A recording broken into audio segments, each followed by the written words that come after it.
Salut les Herpers, bienvenue sur la chaîne Reptiline. Donc la dernière vidéo, je vous avais montré un petit peu l'introduction des mâles Morelia spilota. Et là, venez voir, là je suis rentré ce matin dans la pièce et regardez une des femelles. Donc là, elle n'a pas mangé, mais elle est vraiment énorme. On voit un gros lump.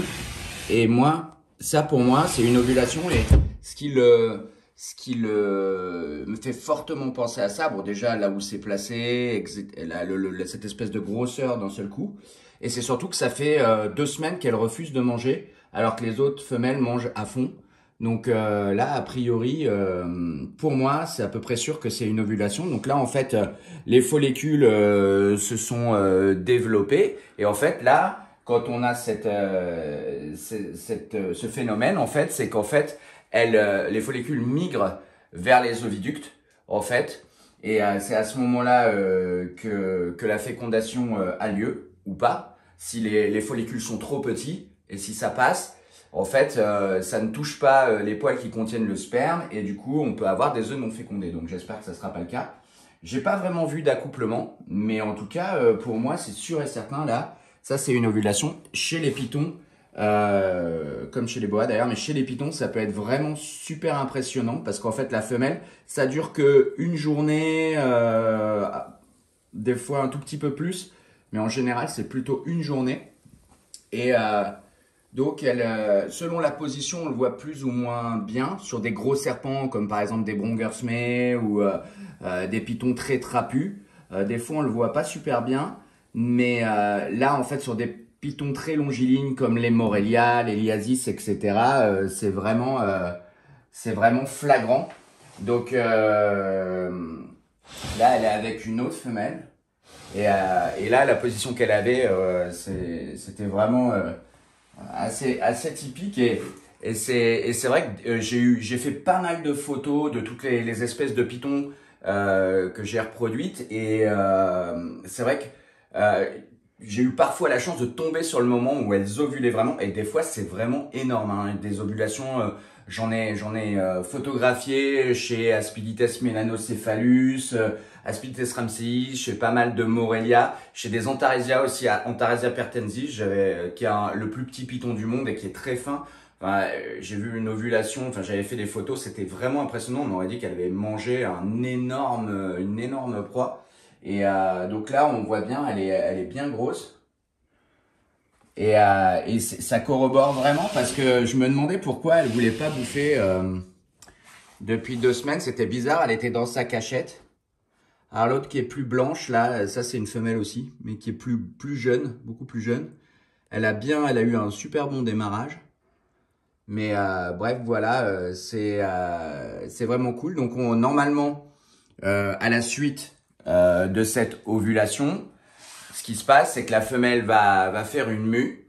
Et c'est ce qu'on appelle la mue post-ovulatoire. Et c'est une mue vachement importante. C'est pour ça qu'il faut toujours tout noter.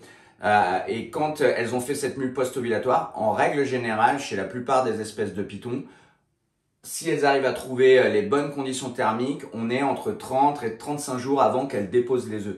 Donc c'est pour ça que c'est une mue très importante à noter, puisqu'elle va vous permettre de savoir à peu près quand est-ce que votre femelle va pondre et donc de préparer tout ce qu'il faut pour l'arrivée des œufs. Bon, moi, ça fait longtemps que je mets plus de bac de ponte. En fait, elles pondent dans le substrat, enfin, sur le substrat. Il y a fort longtemps, je le faisais, mais des fois, elles allaient pas dedans ou elles se mettaient au-dessus ou des choses comme ça. Donc, en fait, progressivement, j'ai arrêté de le faire. Peut-être que je le reprendrai, mais et ça permet, bon, après, de pouvoir aller chercher les femelles plus facilement. Et donc voilà, là on le voit super bien. Puis bon, en fait, elle va aller se mettre forcément beaucoup au chaud. Là, elle est vraiment sous la lumière. On voit bien, on voit la sonde du thermostat Microclimate Evo 3 là, que j'utilise sur cette batterie, qui me permet d'avoir vraiment des températures assez précises. Et vous voyez, la sonde, je la mets en volant comme ça. Comme ça, là, en fait, elle est vraiment à l'endroit où il y a le corps du serpent au point chaud. C'est ce que je trouve le plus précis. Et elle est en volant parce que comme ça permet aux animaux de pas s'accrocher dessus. Et en fait, il n'y a aucun risque d'arrachage. Et elle est sécurisée au-dessus, quoi. En fait, ça, c'est vachement important de le faire. Le placement de la sonde, c'est hyper important. Avoir un thermostat, c'est une chose, mais bien placer sa sonde en fonction des serpents qu'on a et en fonction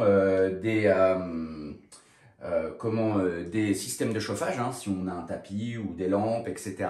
Voilà, donc plus on arrive à mettre sa sonde proche de la source de chaleur où l'animal va venir se chauffer, plus on a quelque chose de précis. Plus c'est déporté, plus on peut avoir, en fonction des températures de la pièce, des problématiques dans la gestion des températures.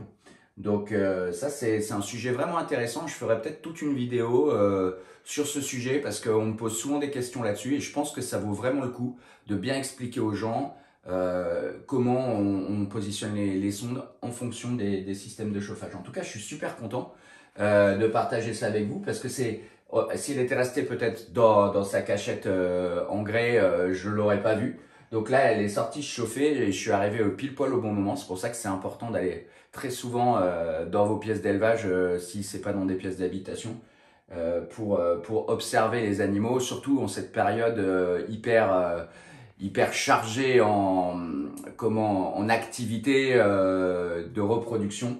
Hein, à partir de mai, mars, tout ça, même avant, il y a les accouplements et tout, et puis bah maintenant, voilà, cette femelle qui va ovuler. Donc on va voir. Je l'avais pesée, je crois qu'elle faisait un peu plus de 2 kilos. Donc j'aime bien peser tous les animaux pour voir, et puis j'en discute beaucoup avec les éleveurs ou quand je regarde dans les bouquins, savoir bon bah quel est le poids, on va dire minimum et correct pour une femelle. Parce que c'est vrai que des fois de les faire reproduire trop tôt, c'est vraiment pas bon. Après elle décide un peu, hein, mais bon, donc je pense que là si elle le fait, c'est qu'elle était en capacité de l'absorber. Donc maintenant, est-ce que les œufs vont être fécondés? J'en sais rien, puisque j'ai pas vu beaucoup d'accouplements. Ils étaient ensemble et tout, mais des fois ça peut être très discret. Il y a pas mal d'espèces que j'ai reproduites comme ça, notamment les réticulés nains à l'époque, où il y avait vraiment, c'était très discret en termes d'accouplement. Et donc c'est pas parce qu'on voit pas les accouplements qu'il y en a pas eu.